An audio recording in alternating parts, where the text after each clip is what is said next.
to another Through the Bible. We are on the 8th book of the Bible, the book of Ruth. Oh, I was like, we're on number 9. What are you talking It's about? our 9th lesson because we split up Genesis. We'll never be on track. That's so sad. 8th book of the Bible. We just mentioned the other book of the Bible that is named after a woman's name. Ruth and Esther are the only two. And this is really the story of Ruth, like this awesome story. Who knows this story? Woot woot, I'm raising my hand. For second I can't time see is it. this? I mean, That's you know, Ruth, And Boaz. And Boaz, this story. She is a foreign woman from the country of Moab, or the people of Moab. It's an interesting story. It starts with a famine. It starts with people being hungry, and then a man and his family, his wife, 2 sons, they leave Israel. They leave Bethlehem, actually, and they move to Moab. His son, because of a famine, so they're hungry. They need do people food. move for famines? Yeah, I actually did some research on this. I found it interesting. My question was this a legitimate reason to move, or was he in disobedience? What is the command of the people? The general command of the people would be to live in the land that he showed him. So I was asking the question: was it wrong for what's his name? Ruth's father-in-law. Is it? Where'd it go? Elimelech. Yes. Elimelech, was it wrong for him to move his family to a foreign land? And was it wrong for his sons to marry foreign wives? I think you could make that argument that would have been a wrong action. It does not say. It does not say in the book of the Ruth that that's what happened. But that would have been implied that was a wrong action, and I think the people probably would have read it that way. And then there's, it doesn't say it, again, doesn't say it, but possible judgment on the family. Because what happens to Elimelech and his sons? They all die. So Naomi is the wife, the mother-in-law. She is left in Moab with no husband, no sons, but 2 daughters-in-law. So is this a judgment on her, on Elimelech for moving the family? Is it a judgment on the sons for marrying foreign wives? Maybe. Very much could be, but maybe not. I don't know how you want to read that. But it happened, right? And the beauty, if it is a judgment of God, or if it's not, you could say that was a bad idea, it just happened, whatever. I think everything is in God's control, and he's doing this very much for a purpose. And even though that may have been the wrong choice to leave the land, marry foreign wives, he redeems this story in an amazing way. Because Ruth, as you know, Naomi's I'm going to move back home, right? So my husband's dead, my sons are dead, my 2 daughters-in-law, you're young, go find new husbands. One of, that's by the blessing of the mother-in-law, she leaves. But Ruth is no, you are my mother. Your God will be my God. Your people will be my people. And she, embraces Naomi and goes back with her. And it's a big sacrifice for her, right? She's still young. She could absolutely go marry another guy, have a normal life. But she's choosing to move to a foreign country with her mother-in-law and live a life as a foreigner in a different land. And so it's a huge sacrifice for her, and she is blessed for that sacrifice. Yes? I read a book, a fantasy book, that I did not realize that the author is a Christian, and it parallels the Ruth story. So it ends with her, so she got married, and the same day her husband and her father-in-law and all his brothers died, and only her and her mother-in-law left. And so she could have stayed at her kingdom and got married and lived a life, but she chose to go with her mother-in-law to her mother-in-law's country because they were foreigners. Yeah. That whole thing, it's an amazing story. It's really an amazing tale. I do believe God redeemed the situation. He's in control of everything here, but I can't say that it's necessarily his judgment, because it just doesn't say in the book of Ruth. So we could think about that, and that's a possibility, but it's not the reason for this book. The reason is to show, I'm getting way ahead of myself. We're all the way to purpose. When do I interrupt That God is redeeming this crazy story and bringing in foreigners and redeeming them. Yes, Addison. How many books books of the Bible have an unknown author? Lots, I think. But that's a great we know segue. it's inspired Who is by the God. author? God. We know it's inspired by God. So some traditions would say Samuel, but there's a problem with that because it mentions David, King David, who comes much later. So Samuel could have never been, wouldn't have known David. He anointed King David. He anointed King David That's true. as a boy. That's Samuel? David wasn't king. Yeah. He was alive. I'm just gonna like.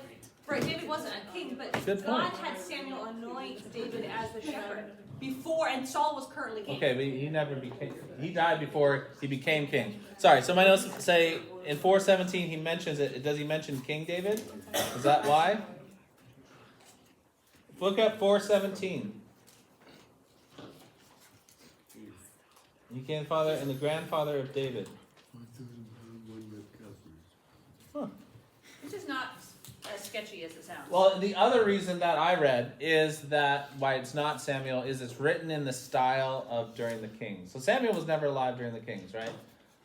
He died before David became king, and so he died before David became king. Nathan's the prophet that goes to David when he sins. But you're right, he does anoint And what are we David. studying with Pastor Delane right Samuel. now? The birth of Samuel And in his Delane life. today, he quoted something from Judges that we were talking about yesterday. So the other reason is it's written in the style of the writing style, the poetic writing style during the monarchy. That's what I We'll read. just say, So Unknown, but maybe But it's unknown, maybe Samuel. But that there's problems with it just saying it's Samuel. That's the reason. So genre is historical narrative. It's telling the story in the history in a story way. But it has this poetic balance. It's these 4 chapters. Each chapter is written in this balanced way. I won't get into that. The Bible Project gets into that. But it's kind of neat how balanced and beautiful this book is. Super balanced. Who's it written to? Israelites. It's written to the Israelites at the time of the monarchy. The purpose of this also plays into why it might not be Samuel, because it kind of shows, it's kind of like the backstory, a prequel coming out of King David, right? So this is like preview, like this is where King David came from. So it's really written like it's in the time of King David. That's why Okay, Samuel. but you need to make that clear. It's historically in the time of the judges, but it's written during monarchy. Correct. There's a difference. Right. It takes place during the book of Judges, but it was probably written and its purpose comes in during the time David is king. Because it kind of like gives a story. Look at who David's great grandma was. So it's my kind favorite. of That's the best thing this ever. look into where David came from. And that's kind of plays into the purpose. All right, when and where? So we just said that. Took place during the time of the judges. So what's going on in the time of the judges? We just did this one last week. The cycle. So things are bad, and then people repent, and then things get good, and then the people sin, and then things get bad, and then the people repent, and then God sends a judge, and then that cycle over and over and over. We looked at that last week. So the famine, times are hard. We're seeing also what other judge had a time of famine in his story? Was it a time, or was he just? I was thinking Gideon. But he was just hiding his threshing of grain. That wasn't necessarily a famine. He was just getting his grain stolen. So I don't know. But there was a famine. So I'm not sure where to place that exactly. But sometime in the book of Judges, because it talks about that. Verse 1, in the days when the judges ruled in Israel, severe famine came upon the land. Yes? Is there a where? Where would be Canaan? Okay. The land of Canaan and Moab, right? Because they moved. They moved to a neighboring nation. So the where would be Israel and Moab. Main characters. I think the husband of Naomi isn't a main character because he just moves the family and then dies. So our main characters are just going to be the 3, Naomi, Ruth, and then the Redeemer, Boaz. So Naomi, the mother-in-law, Ruth, the Moabite daughter-in-law, and then Boaz, the Redeemer. I want to interject something real fast. We had a question recently about if a husband dies and how the brothers have to marry the wife, and what happens if they don't want to, etc. How are they forced to? That was a question I think one of our kids asked. But we talked about the kinsman redeemer. Yeah. It goes out layers, and that's why Boaz is her redeemer. Yes. So basically, like, it's kind of like God's design of a system of welfare to take care of a widow. That if there's any brothers, unmarried brothers, that they can take on their brother's wife, who after their brother dies, and care for her and give her children. And the children are his. And actually, yeah, maybe the firstborn son is like in the line of the elder brother. It's kind of interesting, but there's a resistance to that because, like, what if you don't like your sister-in-law? What if there's you kind of keep your brother's name alive, and it's not all your family. It's this interesting thing. So it was kind of a sacrifice for the brother to do this, but it's called the kinsman redeemer. And it was God's way of taking care of a widow who was young and didn't have children. And we see that for her to be provided for. And Tamar's father-in-law refused to give Tamar the last brother because all the other brothers had died, right? And so he kind of thought she's cursed. Yeah, that's Tamar, who's also in the line of Jesus. And it's a crazy situation. Yes. So our main events. We talked about the beginning, right? They moved to Moab. The father, the brothers die. Naomi's changed her name to Naomi, right? Naomi's the changed name too? No, she calls her name. She changes her name to Mara, which means bitter.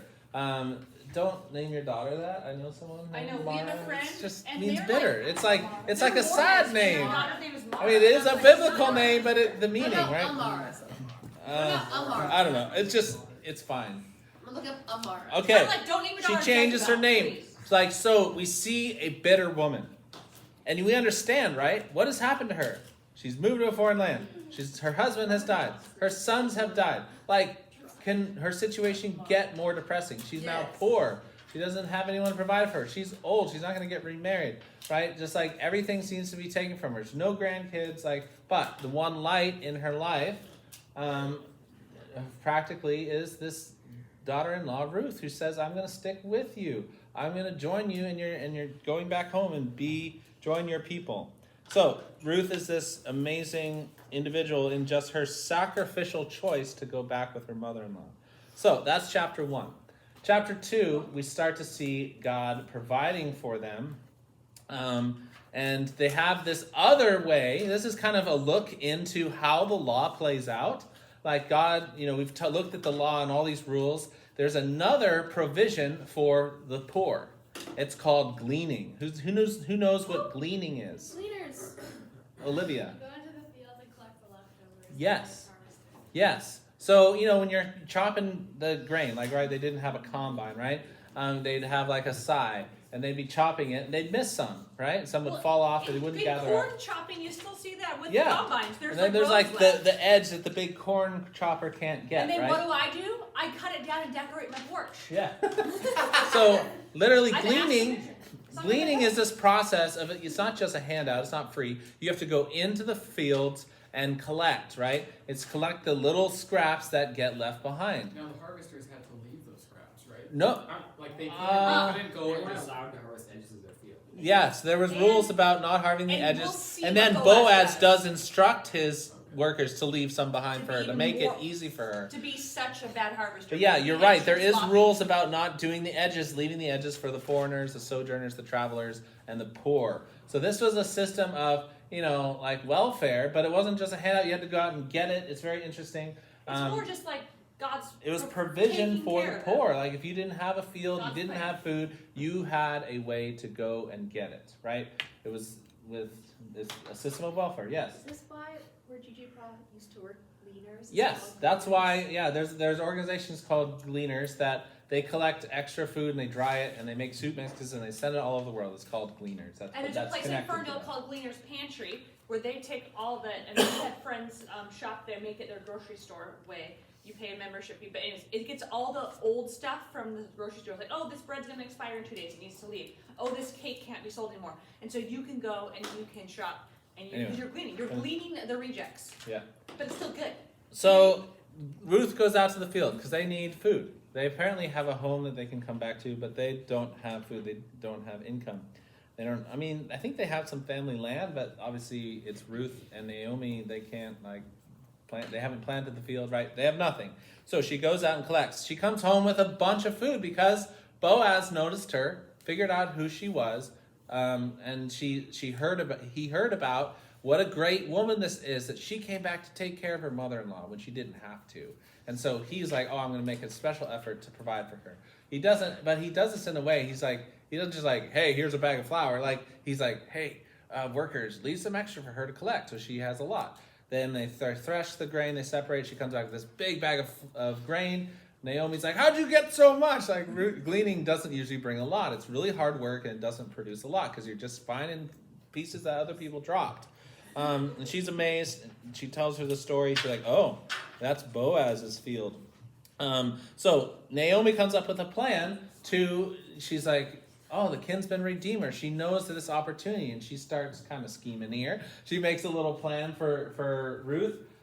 She's like, go. Obviously, Boaz thinks highly of you. Maybe there's an opportunity here. Go approach Boaz and see basically if he'll marry you.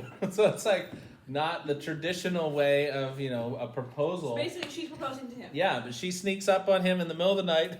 Don't do that, girls. Please don't. Uncovers his feet so his feet get cold and he wakes up. And then he wakes up. He's sleeping on the threshing floor, right? Like with all the grain to protect it. Remember, this is the time of the judges. People could come steal it. So he's protecting his grain. Just so he's because just out it's in the the field. Bible doesn't mean you should do it. He sneaks up to him on the middle of the night, opens Oh, it's a little bit scandalous. I won't get... Yeah, definitely. But Boaz doesn't do anything scandalous here. He wakes up, his feet are cold. Why are my feet cold? And then there's Ruth there, right? And he's like, oh, I see what's going on here. And so he gets the drift, and he says, yes, the Lord bless you, my daughter. Oh, he says, I'm your servant. Who are you? He asked. He was surprised to find a woman lying at his feet. Who are you? He asked. I am your servant Ruth, she replied. Spread the corner of your covering over me, for you are my family redeemer. So she says, you can redeem me.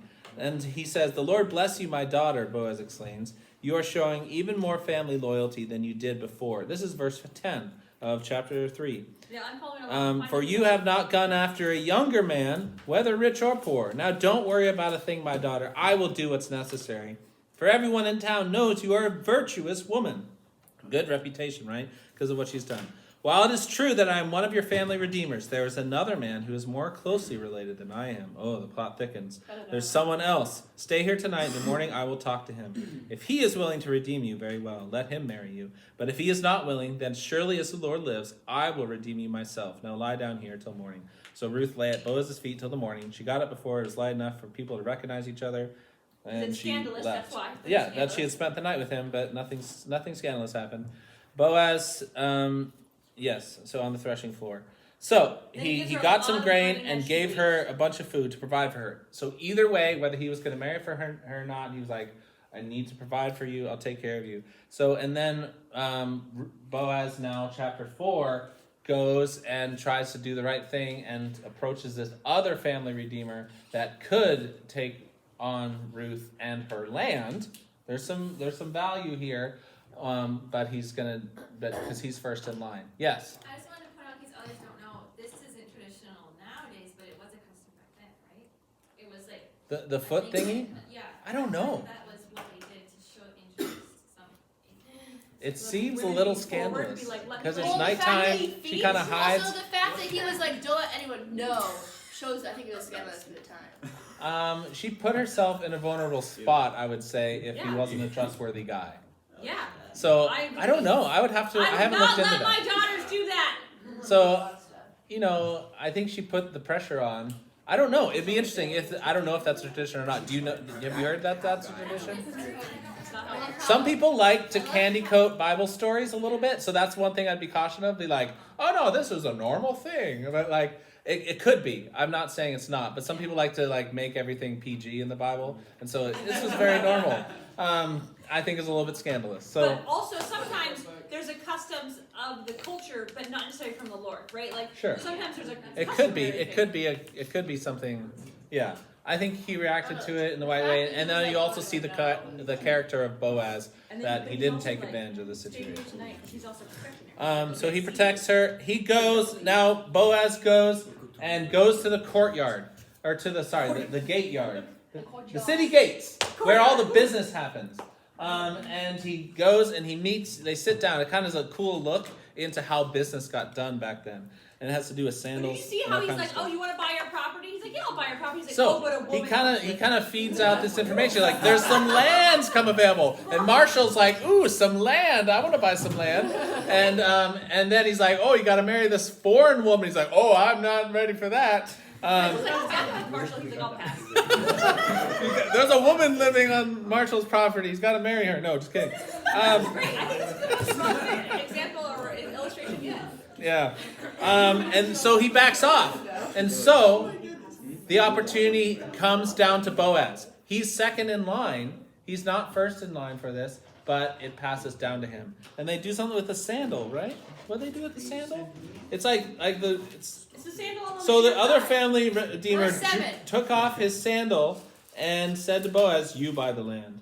Okay, at an earlier period in Israel, a man removed a sandal and gave it to the other party. It's kind of like a contract. Like if you have the other guy's sandal, it means he gave you permission, right? Wait, so Like if I give you you can't my just Birkenstock, take his sandal. Dad, I can give you my Birkenstock and be like, Yeah. You're Borsma.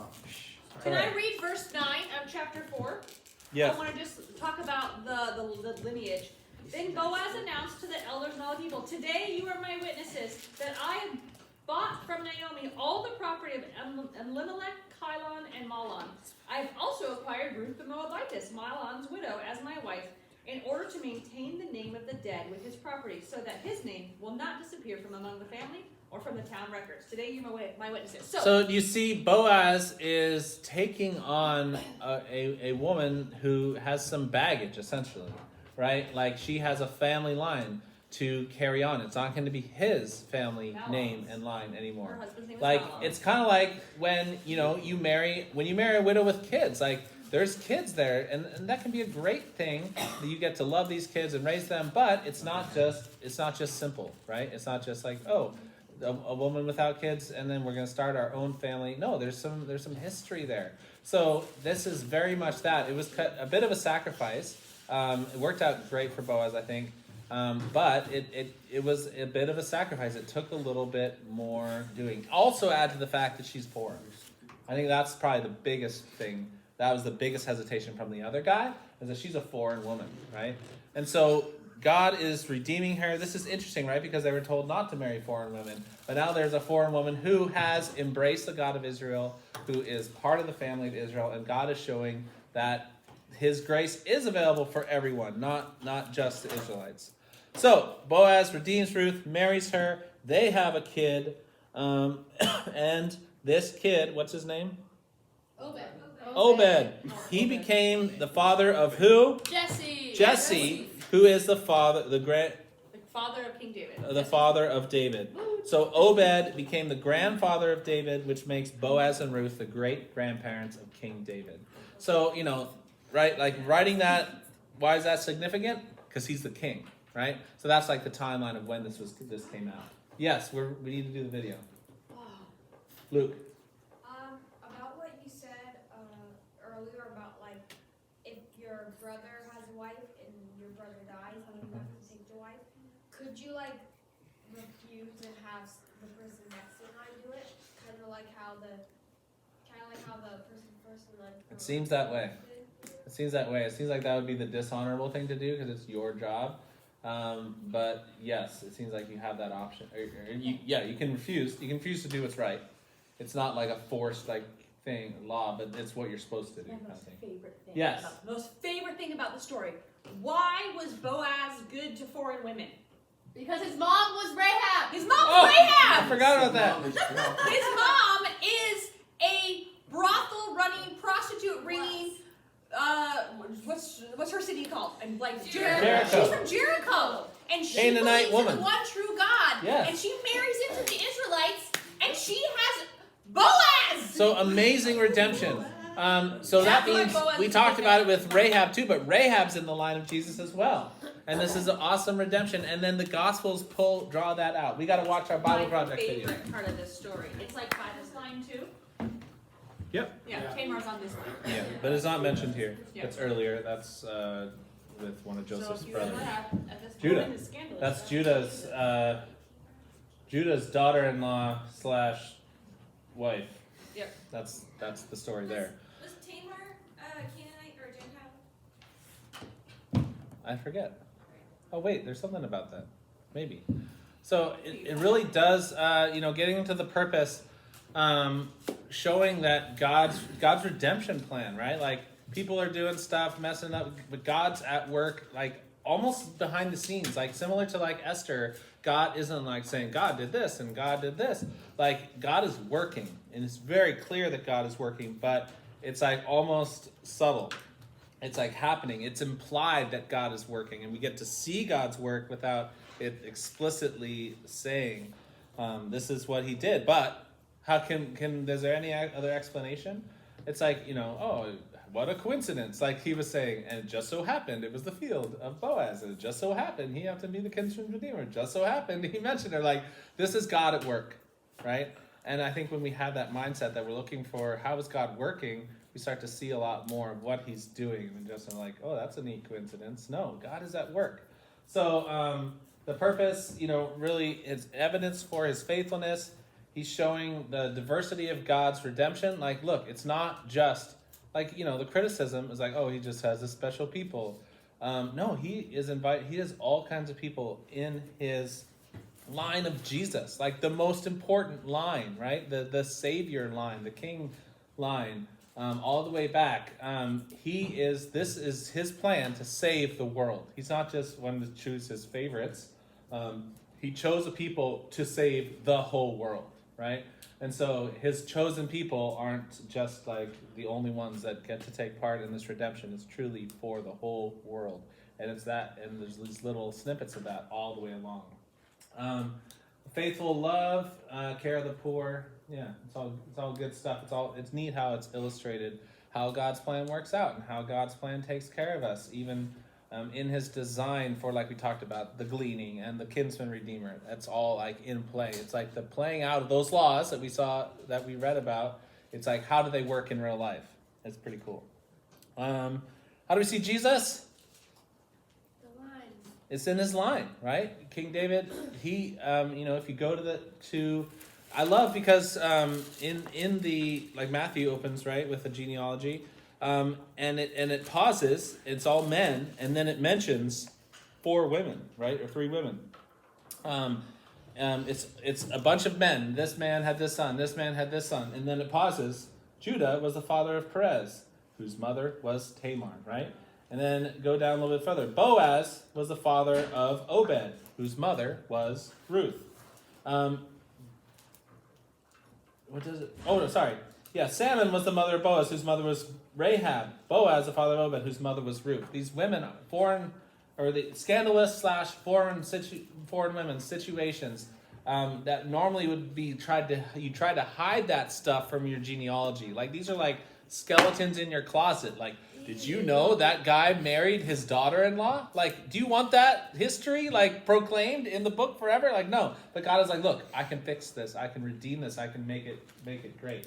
So it's really interesting. So yes, in the line of Jesus, these stories are purposely put in place to show God's inclusive desire to include the whole world. In the lineage, it starts, the first one is Perez, but Perez is Tamar's son. Tamar has twins. Judah. Yeah, Judah's the husband. Yeah, anyways. I just thought it was interesting. So she is basically listed but not listed. Tamar. She doesn't say her name. Yeah, it does. Oh, In Matthew. oh yeah, sorry. I'm talking about Ruth. Oh, I it was says on my Ruth's own name one. too. Okay. Oh, I was looking at genealogy in Yeah, Matthew, sorry. where she is mentioned. Yeah. Timeless truth. Redemption is available for all. Everyone. Faithfulness is rewarded. I have 1:16 noted here. It's kind of a key verse. Wherever you go, I will go. Where you live, I will live. Your people will be my people. Your God will be my God. Where you go, I'll go. Where That's the book of Ruth. It's an amazing story. Why is it so, like, it's poetically written and it's a beautiful story. This is like a common storytelling kind of outline for the time. And it makes great stories too. Like you said, you read that. This could make a good movie. I read right? it. It's a good story. It's I written read so it well. and it ends off with like her just going with her mother-in-law. This is And I'm like, clearly a hold up, wait. And then I look up about the author. The author's like a Christian. I had no idea. And it was like, it's like a fantasy book. Yeah? It's epic. Cool. Not high fantasy. All right. That's the book of Ruth. It's like,